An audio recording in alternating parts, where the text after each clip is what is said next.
Captain Tae-young stood on the bridge of the Endeavor's Promise and stared at the screen. After 3 months of travel through space, they had finally arrived. The alien station called Nexus 7 floated in front of them, massive and beautiful. Lights flickered across its surface like stars. Ships of strange shapes moved around it, coming and going. None of them looked like human ships. This was it. The moment humanity had dreamed about for generations. First contact with an alien civilization. But not just one civilization. The Galactic Coalition contained 847 different species, all living together in peace. And now Earth wanted to join them. Dr. Hiram moved to stand beside the captain. Her hands shook with excitement. She had spent her whole life studying the possibility of alien life. Now she would meet them face to face. "This is amazing," she whispered. "We're not alone anymore." Lieutenant Jae-sung checked his weapon systems one more time. He didn't share the doctor's excitement. "I still think we should be careful," he said. "We know nothing about these aliens. They could be dangerous." Captain Tae-young understood his concern. She had fought in wars on Earth, seen what humans could do to each other. But this was different. The coalition had existed for over 12,000 years without major conflict. They had to be peaceful. "Send the greeting message," she ordered. The response came quickly. A voice spoke in perfect English, translated by alien technology. "Human vessel, you are cleared to dock. Welcome to Nexus 7. The docking bay was enormous. As Tae-young, Hiram, and Ambassador Kwan walked down the ramp, they saw aliens for the first time. Creatures of every shape and size moved through the station. Some walked on 2 legs like humans. Others floated in the air. Some looked like insects, others like plants, others like nothing from Earth at all. 2 aliens approached the human delegation. The first looked like a giant insect with 4 arms and eyes that reflected light in strange colors. The second was harder to look at directly. It seemed to be made of light and mist, constantly shifting and changing shape. "I am Chires of the Velkari," the insect alien said. Its voice came from a device on its chest, translating its clicks and chirps into English. "This is Ornves of the Luminets. We have been assigned to process your application to join the Galactic Coalition." Ambassador Kwan stepped forward and bowed. "Thank you for meeting with us. Humanity is honored to be here. We hope to learn from you and share what we know." Chires made a sound that might have been a laugh. "Yes, we have read your files.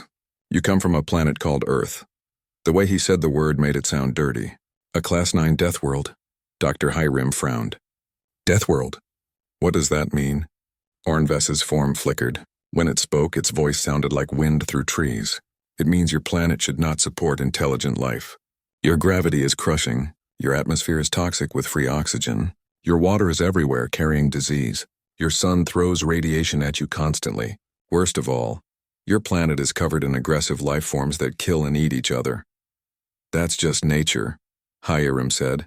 "Yes, Earth can be dangerous, but it's also beautiful. It made us strong and adaptable." "It made you violent," Tress corrected. "We have studied your history, war, murder, destruction. Your species kills its own kind for resources and territory.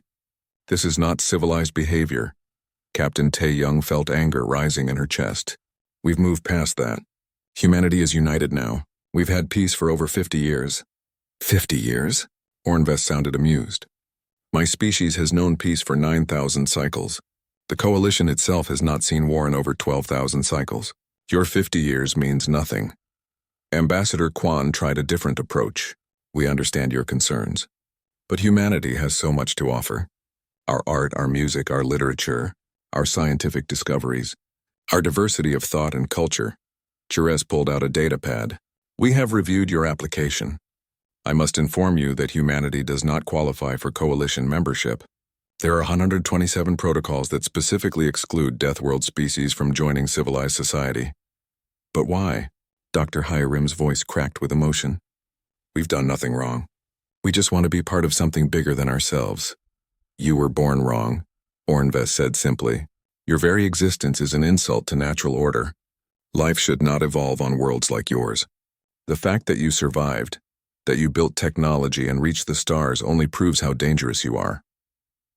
The meeting continued for hours, but nothing changed. Every argument the humans made was dismissed. Every example of human achievement was called primitive. Every plea for understanding was met with cold rejection. Finally, Captain Tae-young had enough. "We understand your position," she said. her voice hard as steel. Humanity will return to Earth. We will leave you in peace. As the humans walked back to their ship, Dr. Hiram began to cry. They didn't even try to understand us. They looked at us like we were monsters. Lieutenant Jae-sung put a hand on her shoulder. Maybe we are monsters in their eyes, but that's their problem, not ours. The journey back to Earth took another 3 months. Captain Tae-young spent much of that time writing her report.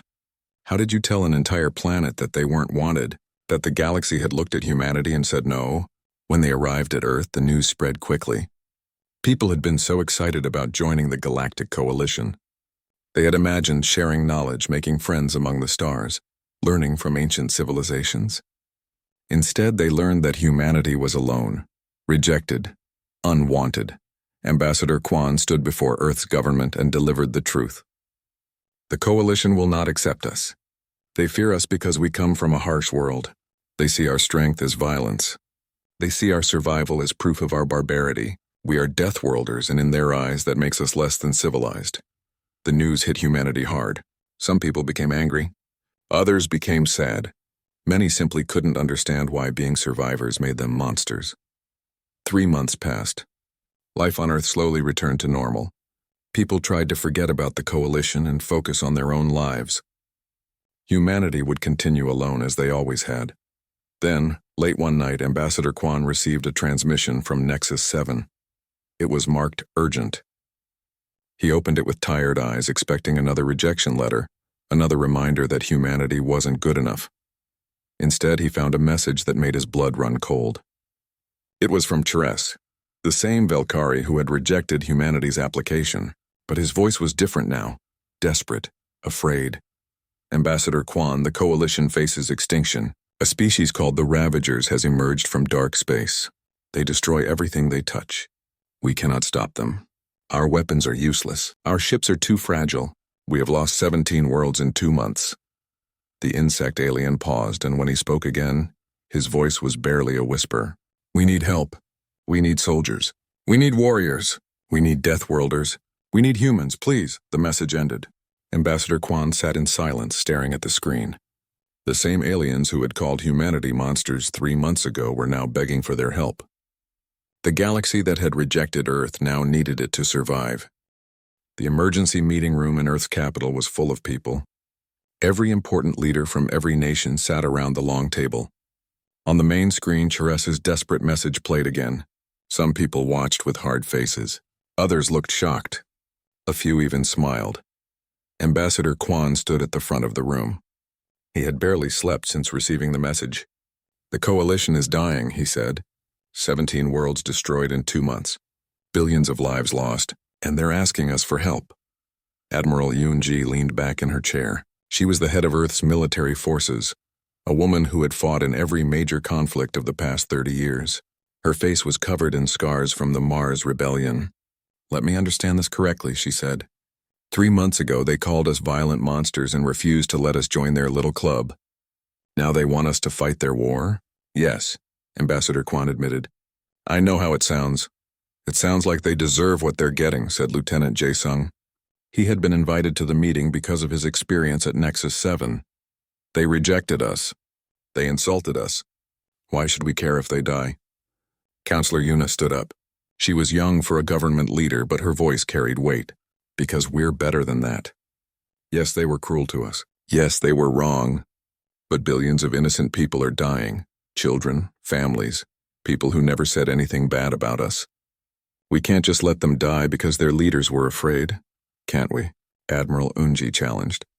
Have you seen what they've been broadcasting about us? For the past 3 months, coalition media has been full of stories about the dangerous humans. They warn their children about the violent apes from the Death Planet. They call us barbarians and savages. And now we're supposed to die for them?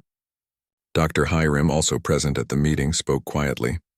I've studied the data they sent about the Ravagers. These creatures are unlike anything we've ever seen. They're part biological, part machine. They don't communicate. They don't negotiate.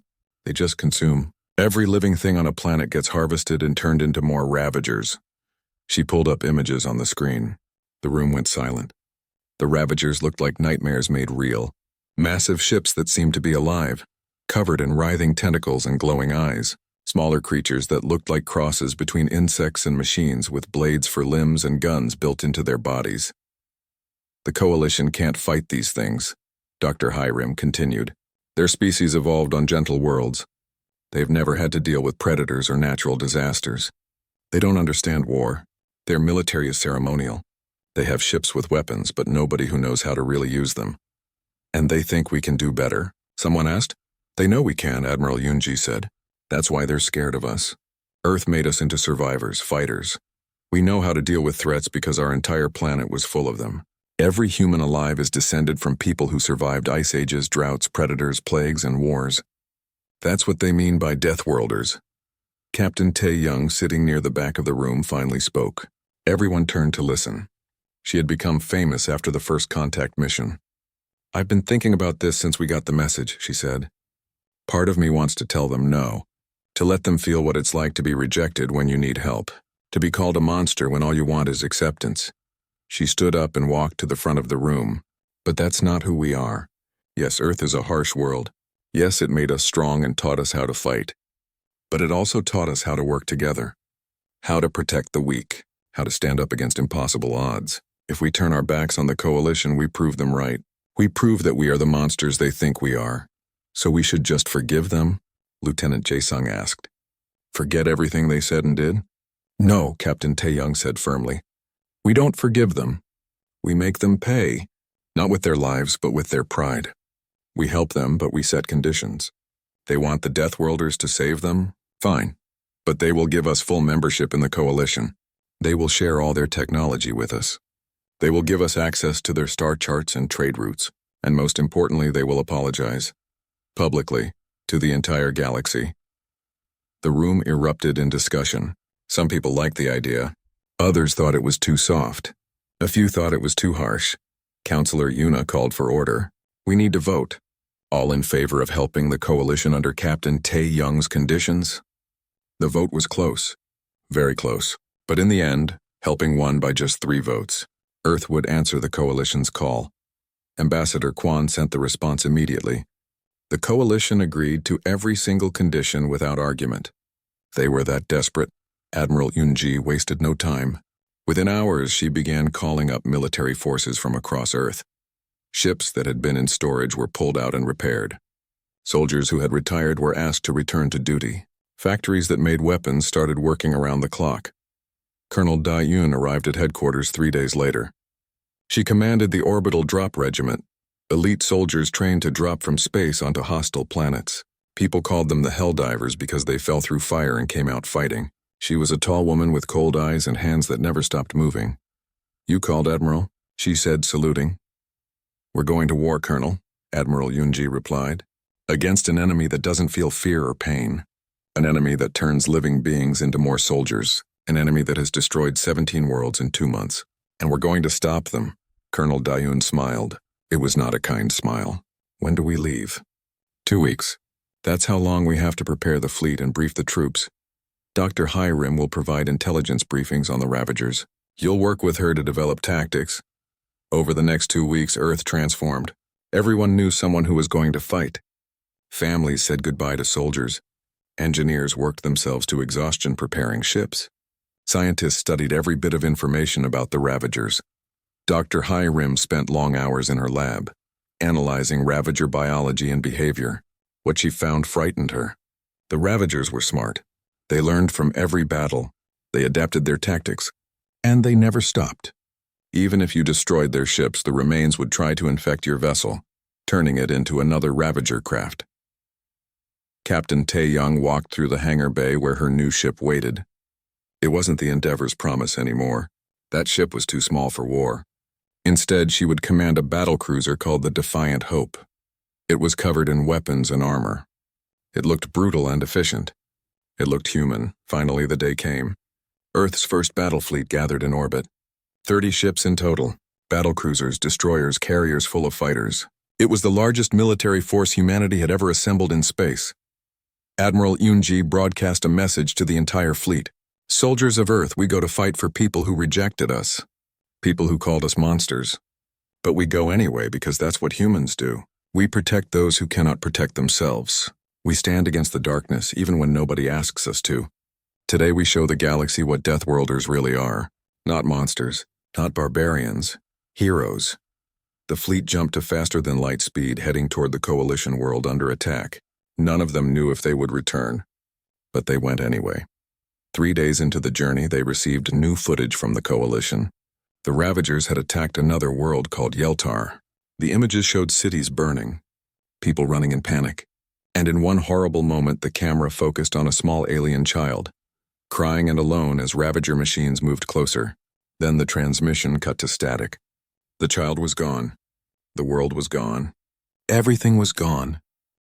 The human fleet dropped out of faster-than-light travel at the edge of the Tarnvas system. What they saw made even experienced soldiers go quiet. Tarnvas had been a paradise. The Coalition had shown pictures of its beautiful forests that glowed with natural light, its peaceful cities, its gentle people. Now it was a battlefield. 3 enormous Ravager ships hung in orbit around the planet. They looked like mountains made of flesh and metal, covered in eyes and weapons and things that moved on their own. Smaller ships swarmed around them like angry insects. The Coalition defense fleet was in bad shape. Their ships were beautiful, designed to look elegant and peaceful. But they were dying. As the humans watched, a Ravager ship grabbed a Coalition cruiser with massive tentacles and tore it apart. The screams on the radio channels were horrible. Admiral Ornvest, the Luminate commander, contacted Captain Tae-Young immediately. His voice shook with fear. "Human vessel, thank you for coming. We must evacuate the planet immediately. We cannot win this battle." Captain Tae-Young looked at her tactical display. The Ravagers were landing troops on the planet's surface. Millions of Tarnvasi people were trapped down there. "Negative, Admiral. We don't abandon planets. We take them back." "You don't understand," Ornvest said desperately. "The Ravagers cannot be stopped. We've tried everything. Our weapons barely scratch them." "Then you haven't tried the right weapons," Captain Tae-Young replied. She switched to the fleet channel. "All ships, this is Tae-Young. Battle formation. Target the big ones. Show them what Earth built for war." The human fleet moved forward. Their ships weren't pretty like Coalition vessels. They were covered in thick armor. Every surface had weapons. They looked exactly like what they were. Machines built for killing. Lieutenant Jae-sung locked weapons on the nearest Ravager world ship. "Captain, target acquired. Firing solution ready." "All ships fire at will," Captain Tae-Young ordered. What happened next shocked the Coalition observers. Human ships opened fire with everything they had. Railguns launched metal slugs at incredible speeds. Missiles carrying nuclear warheads streaked through space. Energy weapons that could cut through ship hulls like paper fired in coordinated volleys. The first Ravager world ship tried to defend itself, but it had never faced weapons like these. The humans targeted specific parts of its body, the biological sections that couldn't regenerate quickly. They used fire, lots of fire, incendiary weapons that the Coalition had never even thought to make. The Ravager ship burned. Its screams echoed across every radio frequency as it died. The smaller Ravager ships turned toward the human fleet, adapting their tactics instantly. "Incoming hostile fighters," Lieutenant Jae-sung reported. "Hundreds of them." "Launch our fighters," Captain Tae-Young ordered. "And get me Colonel Daeun." Down in the deployment bay, Colonel Daeun was already strapping into her drop pod. Around her, 3,000 Helldivers prepared for combat. They wore powered armor that made them stronger and faster. They carried weapons designed for close combat and urban warfare. "Colonel, you're clear for drop." Captain Tae-Young's voice came through the speakers. "The Ravagers have a processing center in the capital city. They're gathering civilians there for harvesting. Stop them." "Understood," Colonel Daeun replied. She looked at her soldiers. "Listen up, Helldivers. We're going in hot. The Ravagers down there have never seen anything like us. Let's make sure they remember." "Drop in 30 seconds. The drop pod's launched." Sergeant Bora, leading one of the assault squads, felt the familiar rush as her pod fell toward the planet. Ravager anti-air weapons fired at them, but the pods were designed to survive re-entry. A few explosions wouldn't stop them. Private Hyeon-woo was making his first combat drop. He was terrified. He had trained for this, practiced hundreds of times in simulation, but this was real. The pod shook and groaned. Alarms screamed. Through his small window he could see the ground rushing up to meet them. The pods hit the ground hard. Doors blew open. The Helldivers came out fighting. The Ravagers in the area turned to face them. These creatures looked like nightmares. Part organic, part machine, with blades for arms and guns built into their chests. They moved fast and without fear, but the Helldivers moved faster. Sergeant Bora's squad hit the Ravagers with concentrated fire, targeting their weak points. The enemy machines fell, sparking and twitching. "Push forward," Bora ordered. "The civilians are 2 blocks ahead." Private Hyan Wu followed his squad through the burning streets. Everywhere he looked, he saw destruction. Buildings had been torn apart. Vehicles lay crushed and broken. And bodies. So many bodies. Then his squad rounded a corner and ran straight into a Ravager ambush. The creatures had been waiting. They opened fire immediately. 2 soldiers went down. Hyun-woo froze in terror. "Hyun-woo, move," Sergeant Bora shouted. But he couldn't, his legs wouldn't work. His hands shook too hard to aim his weapon. A Ravager charged at him, its blade arms raised to kill. Sergeant Bora tackled Hyun-woo out of the way. The blade missed by inches. "Listen to me," she said, grabbing his helmet and making him look at her. "Fear is good. Fear keeps you alive, but you can't let it control you. That's what makes us different from them. We feel fear and we fight anyway. Now get up and help me save those people." Something clicked in Hyun-woo's mind. He stood up, raised his weapon, and fired. His shots were wild at first, but then his training took over. He hit 1 Ravager, then another, then a third. His fear didn't go away, but he learned to work through it. Colonel Daeun's forces reached the processing center. It was a massive building that the Ravagers had converted into a harvesting facility. Inside, thousands of Tarnvasi civilians huddled in terror, waiting to be processed into biomass. "Breach and clear," Colonel Daeun ordered. Her soldiers blew the doors and poured inside. The fighting was brutal and close. The Ravagers fought hard to protect their facility, but the Helldivers fought harder. When it was over, Daeun walked through the rescued civilians. They stared at her in shock and fear. She took off her helmet so they could see her face. "You're safe now," she said simply. "We're humans. We're here to help." In orbit, the space battle raged for 12 hours. The humans lost ships. Good people died, but they kept fighting. One by one, the Ravager world ships fell or retreated. Finally, after what felt like forever, the last Ravager vessel jumped away. Tarnvas was saved. The planet was damaged and scarred, but it was saved. And for the first time in 2 months, the Ravagers had been forced to retreat. Admiral Ornves contacted Captain Tae-young again. His voice was different now, respectful. "Captain, I must apologize. I said you could not win. I was wrong. Thank you for saving my people." Captain Tae-young was exhausted. Her ship had taken heavy damage. A quarter of her crew was dead or wounded, but they had won. "We're all in this together now, Admiral," she said. Dr. Hai Rim analyzed the wreckage of Ravager ships they had destroyed. What she found worried her deeply. The Ravagers had already started adapting. Their armor showed signs of fire resistance. They were learning from the battle. She sent a message to Admiral Yoonji back on Earth. "We won today, but the Ravagers are not stupid. They were testing us, learning our strengths and weaknesses. Next time they come, they'll be ready for our tactics. And I think there will be a next time very soon." Dr. Hyrim had been right. The Ravagers came back, but not where anyone expected. The warning came at 3 a.m, Earth time. Long-range sensors detected 15 massive signatures emerging from dark space. They weren't heading for any coalition world. They were heading straight for Earth. Admiral Yoonji was awakened by an aide pounding on her door. She pulled on her uniform as she ran to the command center. When she saw the display, her blood went cold. 15 world ships. Coming to Earth. They would arrive in less than 48 hours. "Recall all fleets," she ordered immediately. "I want every combat-capable human ship back at Earth within 36 hours.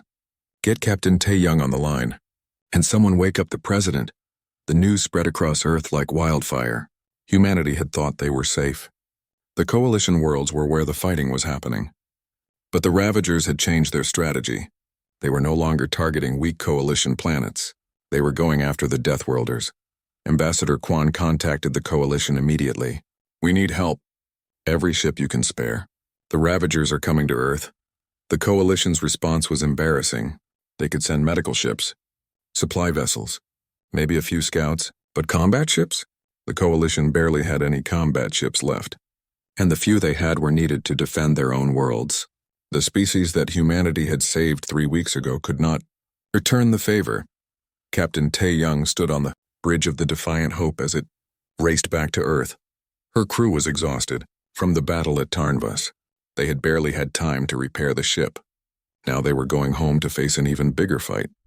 "Captain, why are they coming after us?" Lieutenant Jae-sung asked. "Why Earth? We're just one planet." Dr. Hiram, monitoring the situation from Earth, sent them the answer. "I've been analyzing Ravager behavior. They don't just attack randomly. They target worlds with high biological value. Earth is a Class 9 death world. That means it has incredibly diverse and complex life. Our biomass is the most valuable thing in the galaxy to them. They're not attacking us because we're dangerous. They're attacking us because we're the biggest prize they've ever found." On Earth, people began to panic. Some wanted to evacuate to the outer colonies. Others demanded the government do something, anything.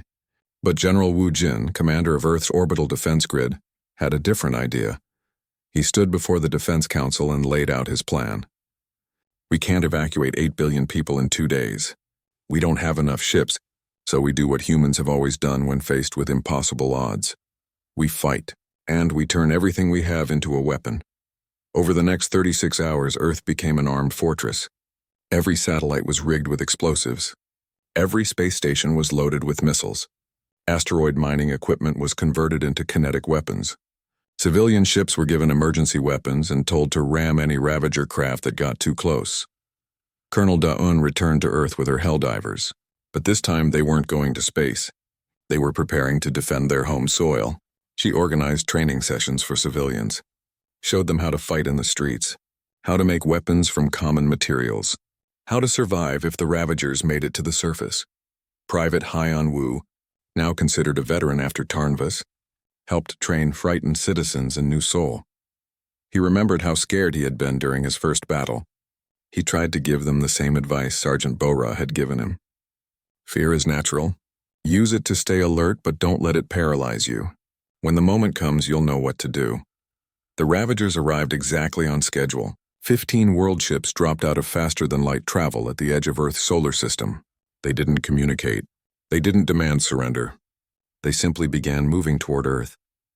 Admiral Yoonji watched from the command center as humanity's assembled fleet moved to intercept. 37 combat ships, everything Earth had. It wasn't enough. Everyone knew it wasn't enough. "All ships, this is Admiral Yoonji. Today we defend our home. The enemy thinks Earth is a prize to be taken. We'll show them why death worlds are called death worlds. Make every shot count. Fight like humans." The battle began. General Wu Jin activated the orbital defense grid. Hidden weapons platforms opened fire. Thousands of missiles streaked toward the Ravager fleet. Nuclear mines detonated in coordinated patterns. Laser arrays powerful enough to cut world ships in half burned across the darkness. The Ravagers had learned from Tarnvas. Their armor resisted fire better now. They moved in patterns that made them harder to hit. They adapted faster than anyone expected. 3 Ravager world ships died in the opening minutes, but 12 remained and they kept coming. Captain Tae-young commanded the Defiant Hope in a running battle with 2 world ships. Her crew worked like a machine, firing, reloading, evading, firing again, but the ship was taking damage. "Hull breach on deck 7 and 8, someone reported. "We're venting atmosphere." "Seal those decks," Captain Tae-young ordered. "Keep firing. We're not done yet." After 6 hours of fighting, 6 more world ships had been destroyed, but Earth's fleet had been cut in half. 18 ships remained operational, and 6 Ravager world ships were breaking through toward the planet. Captain Tae-young made a decision she knew might be her last. She looked at her crew. Good people, heroes. "Abandon ship," she said quietly. "Get to the escape pods." "Captain, what are you doing?" Lieutenant Jae-sung demanded. "My job," she replied. "Get everyone off this ship." "That's an order."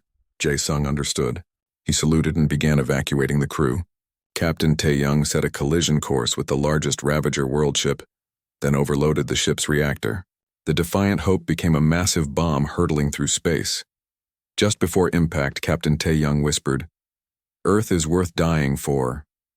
Then the ship hit. The explosion lit up space like a small sun. The world ship's core reactor went critical. The chain reaction spread to 4 nearby Ravager vessels. When the light faded, 5 enemy ships were gone. Only one world ship remained intact, but it was badly damaged. On Earth, people watched the sky and wept. So many had died. But Earth still stood. Then the worst news came. 6 Ravager landing craft had broken through the orbital battle. They were heading for Earth's surface. Colonel Dayoun's forces mobilized immediately. The creatures wanted to fight on Earth's surface? They would learn what that really meant. The landing craft hit the ground in 6 major cities. Ravager troops poured out, ready to begin harvesting. But they had never fought on a death world before. They had never faced humans defending their home. In New Seoul, Private Hyun Woo led a squad of civilian volunteers against Ravager machines. The fighting was street by street, building by building. He saw neighbors fighting side by side with soldiers, saw children helping evacuate the wounded, saw humanity at its absolute best and most desperate. Sergeant Bora's squad destroyed a Ravager processing center before it could activate. She lost her left arm to an explosion. But she refused medical evacuation. "I can still fight," she said, picking up her weapon with her remaining hand. "This is my planet." The ground battle lasted 3 days. 3 days of continuous fighting. 3 days of humanity refusing to surrender. The Ravagers had never faced anything like it. Their programming couldn't understand it. These humans should have run, should have hidden, should have given up, but humans don't work that way, not when defending their home. Finally, the last Ravager world ship in orbit, damaged and alone, retreated. The ground forces, cut off from support, were destroyed. Earth had won. The cost was terrible. Millions dead, cities destroyed, half the orbital fleet gone. But Earth stood. Humanity survived. Dr. Hiram analyzed Ravager communications they had intercepted during the battle. The Ravagers had given Earth a new designation in their language. They called it Keshanar, the unconquerable world. And they had broadcast that name across the entire galaxy. Every species now knew. Humans had defended their home against impossible odds. Some saw them as heroes. Others saw them as the most dangerous species alive. 3 months after the Battle of Earth, Magistrate Sun Hee walked through the halls of Coalition Central.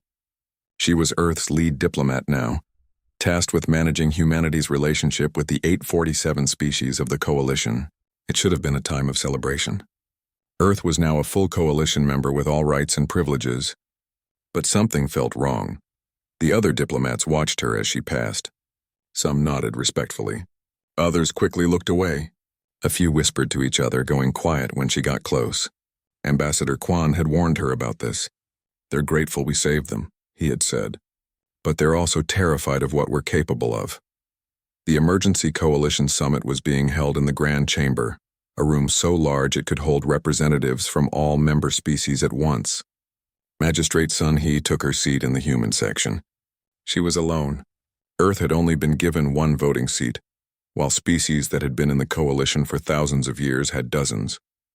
Representative Myong, a tall being from a species called the Kelthar, stood at the central podium. He was one of the most powerful voices in the Coalition Security Council. "We are here today to discuss the human problem," he began. Magistrate Sun Hee felt anger flash through her. The human problem? They had just saved the Coalition from extinction, and now they were a problem. "The humans have proven themselves capable warriors," Myong continued. "They defeated the Ravagers at Tarnvas. They defended their homeworld against overwhelming odds. We owe them our gratitude, but we must also acknowledge the danger they represent." Holographic displays appeared throughout the chamber, showing footage from the battles. Human ships firing their terrible weapons. Human soldiers fighting with shocking violence. Humans laughing and cheering as they destroyed Ravager forces. "Look at them," Myong said. "They enjoy combat. They take pleasure in destruction. Yes, they directed this violence at our enemies, but what happens when the Ravagers are defeated? Who will the humans turn their weapons on next?" Murmurs of agreement spread through the chamber. Magistrate Sun Hee stood up. "I request permission to speak." Myong looked annoyed but nodded. "The human representative may speak." Sun Hee walked to the podium. She looked out at hundreds of alien faces, most of them watching her with fear and suspicion. "You talk about the danger we represent," she said. "But where were you when our cities burned? When millions of our people died? We answered your call for help. You cannot even send ships to help defend us." "That is not fair," Cheres of the Velkari said from his seat. "We did not have military ships to send. Our species are not built for war like yours." Exactly, son, he replied. You're not built for war. We are. That's not our fault. That's what our world made us. But we use that strength to save you. And now you want to punish us for it? Myong pulled up another document. We are proposing the Deathworld Accords, a set of laws to ensure galactic safety. Under these accords, Earth would be limited to 50 military vessels. Human expansion would be restricted to your home system. All human military actions would require coalition approval, and coalition observers would be stationed on every human warship. The chamber erupted in discussion. Some species supported the idea immediately. Others looked uncomfortable. A few, particularly those from worlds that humans had directly saved, stood in protest. Admiral Yun-ji, attending the summit via hologram from Earth, couldn't stay quiet. Her image appeared large in the center of the chamber. You want to put chains on us? She said, her voice cold with fury. You want to limit our fleet size, restrict our territory, and spy on our ships. All because we were too good at saving your lives. She pulled up footage from the Battle of Earth. The horrible images of Ravager landing craft burning cities. Human soldiers fighting desperately in the streets. Captain Tae-young's sacrifice as she rammed her ship into the enemy fleet. This is what you fear, Admiral Yun-ji said. This is what terrifies you. Not that we're violent, but that we're willing to die for what we believe in. That we'll sacrifice everything to protect others. You don't understand that because you've never had to. Your worlds were gentle. Ours tried to kill us every day. That's the real difference. The chamber went silent. Ornvest, the Luminate who had been at the first contact meeting, stood up.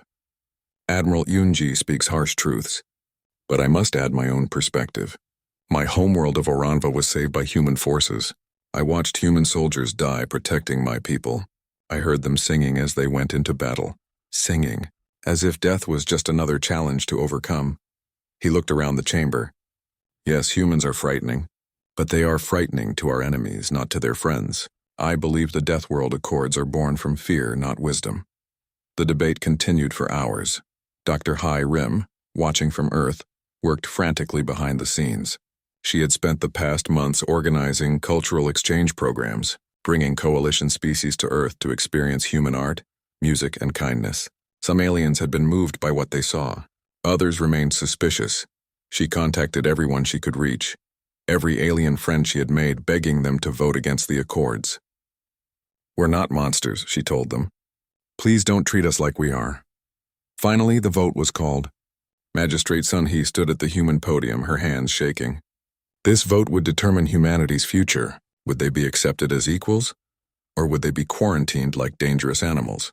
The votes came in slowly, each species casting their decision. The display showed the count rising. 423 votes for the Accords, 21 votes against. The chamber held its breath as the final votes were counted. The final tally appeared 423 for, 423 against. A tie. By coalition law, ties meant the proposal failed. The Deathworld Accords would not pass. Magistrate Sun-hee felt relief wash over her, but it was mixed with sadness. Humanity had won, but barely. Half the galaxy still saw them as monsters. Earth had full coalition membership, but they would always be watched with suspicion and fear. As the representatives began to leave the chamber, an alarm sounded. Long-range sensors had detected something. A fleet, not just any fleet. Over 100 Ravager world ships assembling at the edge of known space. The display showed their projected course. They were heading for the galactic core, where most coalition species had their homeworlds. If that fleet attacked, it would be the end of the coalition. Maybe the end of galactic civilization itself. Myong, who had just finished arguing against humanity, stared at the display in horror. Then he looked at Magistrate Sun-hee. How many ships can Earth send? He asked quietly. She wanted to laugh, wanted to throw his words back at him. But she didn't, because that's not what humans do. All of them, she said. Every ship we have. Every soldier. Because that's who we are. Admiral Yun-ji's hologram nodded. The coalition just spent hours debating whether we're too dangerous. Now you need us to be dangerous, fine. But this time we do it our way. No restrictions. No observers. You give us full tactical command or you face the Ravagers alone. The Coalition Security Council held an emergency vote. It was unanimous. Humanity would lead the defense of the galactic core. Admiral Yun-ji would have supreme tactical command. Every coalition resource would be placed under human authority. The species that had just tried to limit human power were now giving humans complete control. Because when the monsters came, you needed bigger monsters to fight them. Magistrate Sunhee returned to her quarters that night exhausted. They had won the political battle but now faced something far worse. Over 100 Ravager world ships. It would be the largest battle in galactic history. And if they lost, there would be no second chances. The galaxy, Earth's shipyards had never been so busy. Every construction facility worked around the clock, building new ships and repairing damaged ones. The fleet that had defended Earth was being rebuilt and expanded. But Admiral Yunji knew it wouldn't be enough. 107 Ravager world ships were coming. Earth had maybe 40 combat-capable ships even with emergency construction. The solution came from an unexpected source. Coalition species began volunteering, not just to provide supplies or support, but to crew human warships. Thousands of aliens from dozens of species applied to serve under human command. Dr. Hiram was put in charge of the integration program. She had to teach aliens who had never seen combat how to operate human weapons, how to survive in Deathworld conditions, how to think like human soldiers. It seemed impossible. The training was brutal. Many Coalition volunteers quit in the first week. They couldn't handle the physical demands, the constant drills, the aggressive tactics. But those who stayed began to change. The soft civilians became harder. The peaceful scholars learned to push through pain and fear. Sergeant Hyan Wu, now a training instructor, worked with a mixed squad of humans and aliens. He taught them something the Coalition languages didn't have words for: brotherhood. "We're not all the same," he told them during a break. "Different species, different worlds, different bodies. But in combat, none of that matters. In combat, we're family, and family protects each other." One of his students, a Velkari named Tekris, asked him a question. "Sergeant, how do you deal with fear?" "My species has never faced violence like this. I'm terrified," Yanwu smiled. "I'm terrified too, Tekris. Every battle, every time. But I learned something important. Fear means you understand the danger. That's good. It keeps you sharp. The trick is to act despite the fear, not wait for it to go away. That's courage."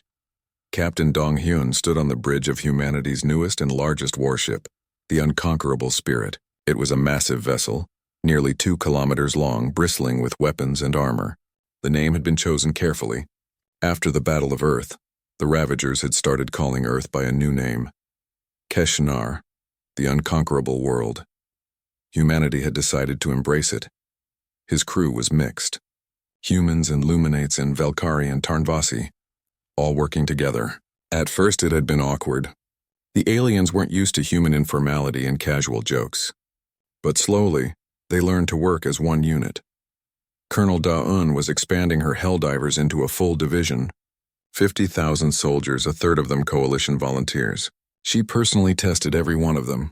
"I don't care what species you are," she told them. "If you can't keep up, you don't deploy.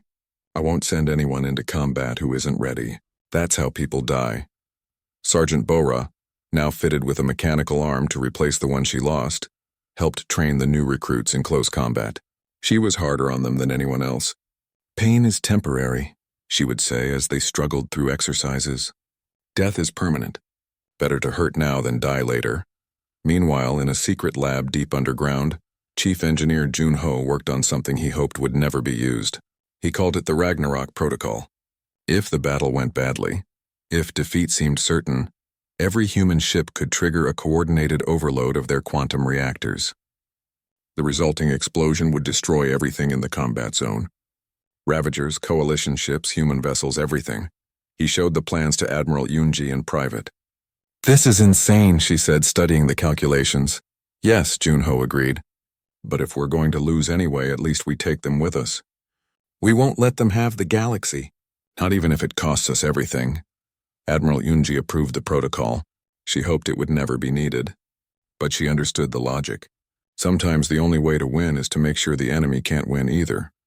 The combined fleet assembled in Earth orbit, 37 human warships, supported by 200 Coalition support vessels. It was the largest fleet humanity had ever created. But against 107 Ravager world ships, it still seemed tiny. Admiral Yunji addressed the entire fleet before they departed. "We're heading to a place called the Crucible Nebula. It's a graveyard of dead stars and collapsed planets. The Ravagers will arrive there in 6 weeks. We'll be waiting. The nebula's dense stellar medium will limit their maneuverability. It's the best chance we have." She paused, looking at the camera. "I won't lie to you. Many of us won't come back. Maybe none of us will. But we go anyway. Because that's what we do. That's what it means to be human. That's what it means to be a Deathworlder. We face impossible odds and we fight anyway." The fleet jumped to faster-than-light speed. The journey to the Crucible Nebula took 3 weeks. During that time, the crews trained constantly, ran simulations, prepared for every scenario they could think of. Commodore Tae Young, who had survived when her ship was destroyed at Earth, now commanded a carrier group. She spent the journey writing letters to everyone she knew, just in case she didn't make it back. In one letter to her sister, she wrote, "If you're reading this, I'm gone, but know that I died doing what was right, protecting others. That's all any human can hope for." When they arrived at the Crucible Nebula, the sight was breathtaking and terrible. Clouds of gas and dust glowed with the light of dying stars. Debris from ancient worlds drifted through space. It was beautiful and deadly, a perfect place for the battle that would decide the galaxy's fate. The fleet spent 3 days preparing. They set up weapons platforms, placed mines in likely approach vectors, built defensive positions in the nebula's densest regions. Then they waited. The Ravagers arrived exactly when predicted. 107 world ships dropped out of faster-than-light travel at the nebula's edge. They didn't hesitate or scout. They simply began their advance. "All ships battle stations," Admiral Yunji ordered. "Remember your training. Trust your crew. Fight like Deathworlders." The Battle of Crucible Nebula began. Human ships moved through the dense stellar medium like they were born to it, using the nebula's clouds for cover. The Ravagers, designed for open space combat, struggled. Their massive world ships were powerful but slow in the tight confines. Colonel Da-Yun led her Helldivers in the most dangerous mission imaginable, boarding actions against Ravager world ships. Her troops flew through space in small craft, landed on the enemy vessels, and fought their way inside. The battles were nightmarish, fighting through corridors of living tissue and mechanical augmentations, planting fusion charges in vital systems, escaping before the ships exploded. Sergeant Bora's squad destroyed 3 world ships this way. On the 3rd mission, her mechanical arm was damaged by an explosion, but she adapted, fighting with just her rifle and natural arm. "I've still got one good arm," she joked over the radio. "That's all I need." The battle raged for 9 days. 9 days of continuous combat. Ships on both sides were destroyed. Good people died. Heroes gave their lives. The nebula filled with debris and the frozen bodies of the fallen. On the 7th day, Admiral Yunji prepared to activate the Ragnarok Protocol. They had destroyed 31 world ships, but humanity had lost 60% of its fleet. The math was clear. They were losing, then something changed. The Coalition volunteers, who had started the battle scared and uncertain, fought with courage that surprised everyone. Illuminate engineer sacrificed himself to save a damaged human ship. A Velkari pilot rammed his fighter into a Ravager command vessel. A Tarnvasi soldier held off an entire Ravager boarding party alone, buying time for his human squad mates to escape. The aliens had learned what it meant to be Deathworlders. Not the species you came from, but the choice you made. To stand and fight when running made more sense. To protect others even at the cost of your own life. The tide turned, slowly, painfully, but it turned. By the 9th day, 42 more Ravager world ships had been destroyed or crippled. The remaining vessels began to retreat. When it was over, Admiral Unji stared at the casualty reports and wept. 15 human ships remained operational. Thousands dead, but they had won. The Coalition was saved, and every species that fought in that battle had proven something important. Courage isn't about where you come from. It's about what you choose to do when everything is on the line. 6 months after the Battle of Crucible Nebula, Earth looked different. The cities destroyed during the Ravager invasion had been rebuilt. But now alien architecture mixed with human designs. Coalition species lived and worked on Earth, learning from humans. And thousands of humans worked on alien worlds, sharing their knowledge and culture. The galaxy had changed too. No one called humans Deathworlders as an insult anymore. The word had become a title of honor. Military academies across Coalition space taught human tactics. Diplomats studied human history to understand cooperation under pressure. Artists recreated human art forms trying to capture the spirit of a species that turned suffering into strength. But Dr. Hyrim couldn't celebrate. She sat in her lab, staring at data that terrified her. During the battle at Crucible Nebula, her team had recovered intact Ravager computer systems. The information inside changed everything. She called Admiral Yunji immediately. "You need to see this," she said, her voice shaking. When Admiral Yunji arrived, Dr. Hyrim showed her the data. The Ravagers weren't acting on their own. They were being controlled. There's something out there beyond the galactic rim in the dark space between galaxies. The Ravagers called it the Harvesters in their communications. She pulled up images reconstructed from Ravager memory. Massive structures floating in the void. Ships that made world ships look tiny. And worst of all, organic processing facilities where entire species were broken down and rebuilt into biological weapons like the Ravagers. "They've been doing this for millions of years," Dr. Hyrim explained. "They see the galaxy as a garden. Every few million years they send in harvesters to collect biomass. The Ravagers were just one type of collector. There are others, and the main force hasn't even arrived yet." Admiral Yunji sat down heavily. They had won the battle, but not the war. "How much time do we have?" "Unknown. Could be decades. Could be years. But they're coming. And when they do, they won't send small forces to test us. They'll come with everything." Ambassador Quan presented the findings to the Coalition Security Council. The chamber that had once debated limiting human power now looked to humans for leadership. The fear hadn't completely gone away, but it had been tempered by respect and gratitude. "We have a choice," Quan said. "We can wait here and prepare defenses. Hope that when the harvesters come, we're ready. Or we can take the fight to them. Send an expedition beyond the galactic rim to find them first." Representative Myong stood up. He was the same Kelthar who had tried to pass the Deathworld Accords. But the battle had changed him. His homeworld had been saved by human soldiers who died protecting his people. "I support Ambassador Quan's proposal," he said. 6 months ago I feared humans because I didn't understand them. I thought their capacity for violence made them dangerous. I was right. They are dangerous. But they're dangerous to our enemies, not to us. He looked directly at Quan. "We were wrong to reject you. Wrong to fear you. Wrong to try to limit you. You saved us when you had every reason not to, and now you're offering to face an even greater threat. The Coalition stands with Earth. Whatever you need, you have it."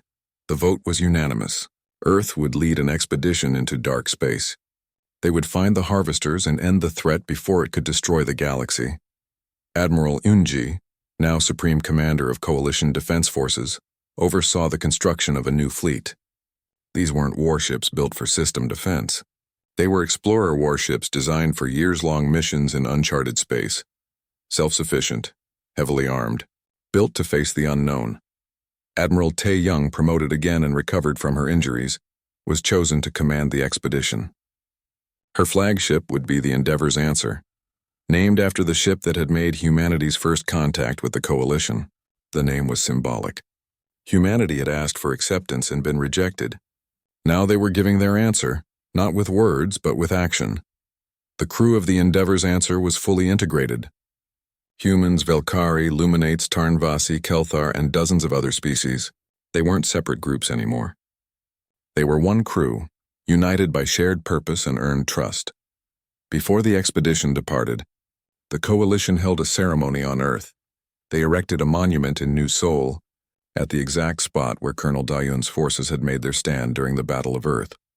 The monument was a statue showing a human soldier carrying a wounded alien to safety. The base had an inscription in every Coalition language. They answered. Sergeant Hyan Wu attended the ceremony with his squad. They were a mixed group now, humans and aliens who had fought together at Crucible Nebula. They had bled together, saved each other's lives, become brothers in every way that mattered. Hard to believe, Tekris said. The Velkari who had once been terrified of combat. A year ago my people feared humans. Now we fight alongside them, train with them, trust them with our lives. That's what happens when you face death together, Hyunwoo replied. Fear disappears. All that's left is respect. Colonel Dayun stood nearby, her mechanical arm gleaming in the sunlight. She had been offered a desk job, a chance to rest after everything she had been through. She refused. My place is with my soldiers, she had said. In the field, facing the enemy. She would be joining the expedition as Ground Forces Commander.